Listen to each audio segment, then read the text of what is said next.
Nah, kenapa kita butuh fikih, tidak sekedar kesusastraan atau ilmu adab?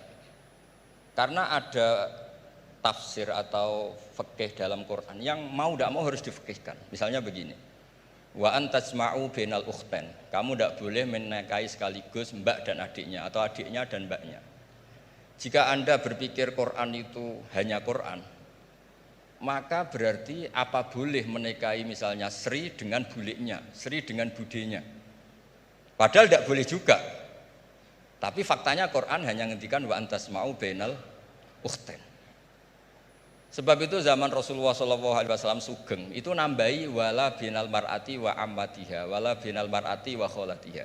Juga tidak boleh menikahi Sri dan budenya atau Sri dan buliknya. Dan kebetulan Nabi itu tidak menambahkan wala binal mar'ati wa jaddatiha. Karena kayaknya itu nggak usah dilarang, ya sudah lucu aja gitu. Masa kamu nikahi perempuan umur 17 terus minat mbahnya umur 70. Lah itu kalau sampai butuh dilarang ya Anda perlu berobat itu. Tapi kalau bule kan kadang masih menarik. Orang-orang kayak gini itu misalnya nikah umur 17, bulenya cantik umur 30, minat enggak? Jadi artinya butuh dilarang untuk enggak minat itu butuh dilarang gitu. Tapi kalau mbah nah, ngono kok ditakon. Ini pakarnya. Ini tetangga saya orang Bojonegoro, dulu benderanya Profesor Zeni juga. Artinya andai kan tidak ada usul fikih ini mimbabi itlaqil ba'di wa iradatil qul. Meskipun usul fikih itu yang menginduk ilmu balaghah, ilmu ini itu. Jadi Allah menyebut bainal ukhtain artinya diganti bainal mahromain. Jadi ukhtain itu ibaratun atau itlaqul ba'di, yaitu ukhtain mewakili kata mahromain. Dua perempuan yang punya hubungan mahram tidak boleh dinikah bersamaan untuk orang-orang yang poligami. Ini penting supaya semua tafsir juga gitu, lafat-lafat yang ada mahdzufnya itu kita jaga, baik itu secara keilmuan maupun secara fikih. Keilmuan misalnya begini, orang yang dilaknati Allah, mal'anahu wa ghadiba alaihi, di antaranya diteruskan wa ja'ala minhumul qiradata wal khanazira wa abadat tauhid. Lalu misalnya secara penelitian tidak pernah ada makhluk manusia yang dulu jadi kera. Tapi melihat ayat itu seakan-akan itu pernah ada periode atau kejadian di mana manusia itu dirubah jadi kera. Wa ja'ala minhumul qiradata. Mau tidak mau kita butuh perangkat ilmu lain yang namanya balaghah. Itu orang Jawa, itu kalau dilangkai kakinya itu hanya bilang kayak kera. Orang nggak sopan tuh katanya kayak kera. Tapi kalau dilangkai kepalanya langsung oh dasar ketek itu, dasar kera.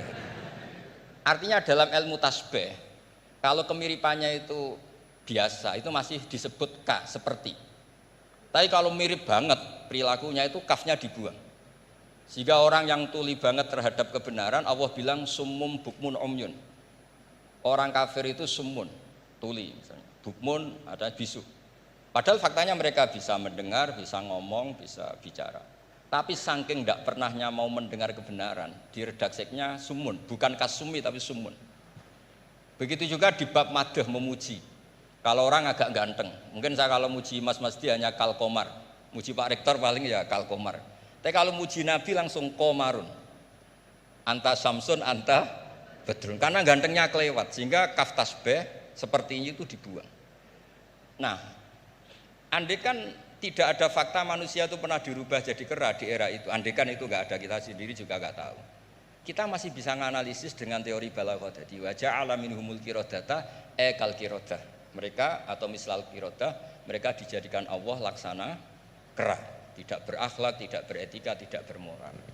Ini pentingnya ilmu balaghah, sehingga kita tidak perlu mengharuskan orang berkeyakinan dulu itu pernah ada orang manusia dirubah jadi apa? Kera. Nah misalnya ada yang berkeyakinan atau berpendapat memang itu pernah nyata, itu ngendikannya Rasulullah kemudian itu dihilangkan, hanya hidup 3 hari kemudian hilang sehingga nggak punya turunan. Jadi pilihan-pilihan dalam tafsir itu satu tentu riwayat, dua itu analisis balaghah. Nah, analisis fikih itu tidak kalah penting karena konstruksi Quran itu ada fikih yang sudah mapan. Seorang lagi ada fikih yang sudah mapan. Ketika Nabi Lut itu menyesali kaumnya itu lesbi dan gay, kelainan seksual. Itu Nabi Lut ngendikan haula ibanati hunna adharu lakum. Kalau kamu ingin menyalurkan kebutuhan biologis Anda, ini ada anak-anak putri kami, hunna adharu lakum. Itu lebih suci bagi kalian. Tentu fikih itu sudah mapan, maknanya dinikahi dulu dengan proses nikah yang sah. Nah, barokahnya fikih yang mapan ini Allah tidak cerita tafasilul umur, tidak cerita detail-detailnya. Sehingga salah sekali kalau kita sering bilang kita hanya kembali ke Quran. Itu tidak bisa karena Quran juga tidak berdiri sendiri dengan makna yang sebenarnya, karena turun itu ada asbabun nuzul. Sumpah misalnya, orang itu kalau ditagih hutang atau ditegur itu masih ya besok saya bayar. Ditagih lagi kayak gak percaya, wawahi besok saya bayar. Jadi kata wawahi itu mesti menunjukkan emosi, tersinggung, sumpah. Sehingga suatu saat ada seorang khotib ini ngendikan, Fawarabbis sama'i wal ardi innahu lahaqqum mislama annakum tantikun. Demi Tuhannya langit dan bumi. Itu si Bedui, ada orang Arabi, orang desa. Langsung menyelasi Pak Khotib tadi. Pak Khotib, mangdalladzi akhdhafal jalil hatta aljahu ilal yamin. Siapa yang bikin murka Allah sehingga Allah terpaksa sumpah. Semenjak itu jadi ilmu, kalau Allah memulai redaksi dengan sumpah, dengan qasam, pasti Allah tersinggung. Jika lafat-lafat yang dimulai wan naziatil gharqa atau dimulai wasamsi wa duhaha, mesti terusannya itu Allah agak marah. Karena di mana-mana orang sumpah itu menjelaskan sama yang agak tidak percaya. Itu dzauqul arabi, itu adzauqus salim. Nah, begitu seterusnya. Kemudian masalah wasfiyah ismiyah. Saya dulu sering debat sama Profesor Zaini. Kan misalnya kiai-kiai di Jawa, umumnya kalau maknani min alakin itu segumpal darah. Lalu orang-orang yang nekuni embriologi itu tidak pernah ada segumpal darah, kalau segumpal darah malah jadi kluron. Macam-macam. Katanya Quran itu mesti benar, ini ada segumpal darah. Kata saya segumpal darah itu bahasa Indonesia, Quran itu bahasa Arab, tidak akan ada itu di Quran, kata saya. Tapi ada yang bilang segumpal darah, ya tetap aja itu enggak Quran. Yang Qurannya min alakin, segumpal darah itu bahasa Indonesia, Quran tidak ada yang bahasa Indonesia, kata saya. Nah, tapi itu bisa dianalisis pakai balaghah atau pakai teori madatul kalimah. Min alakin itu dari kata aliko ya'liku alakon, sesuatu yang menempel. Jadi kalau di proses embriologi, misalnya ada apa yang menempel dalam ilmu itu, yaitu yang jadi rahim, jadi anak. Atau pakai ilmu balaghah, min alakin tetap maknanya segumpal darah, tapi maknanya itu tangkis atau tahkir. Manusia itu sombong. Padahal materinya sama yang sekarang jadi sama dengan materi yang sekarang jadi segumpal darah. Yaitu kita yang seperti ini materinya ya sperma, segumpal darah yang seperti itu juga materinya sperma. Kok kamu sombong? Materi kamu sama dengan materi min alakin.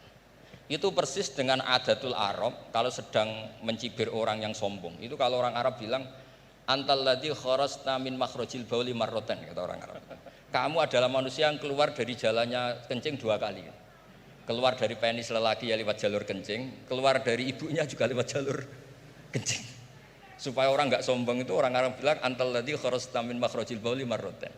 Nah, min alakin itu dalam konteks itu, karena begitu angkuhnya Abu Jahal, begitu angkuhnya kafir-kafir Quraisy, sampai diingatkan Allah ulang, kamu ini materinya min alakin, sejenis itu mbok yo jangan yatho. Buktinya terusannya ayat kalla innal insana layatho, manusia itu sungguhan.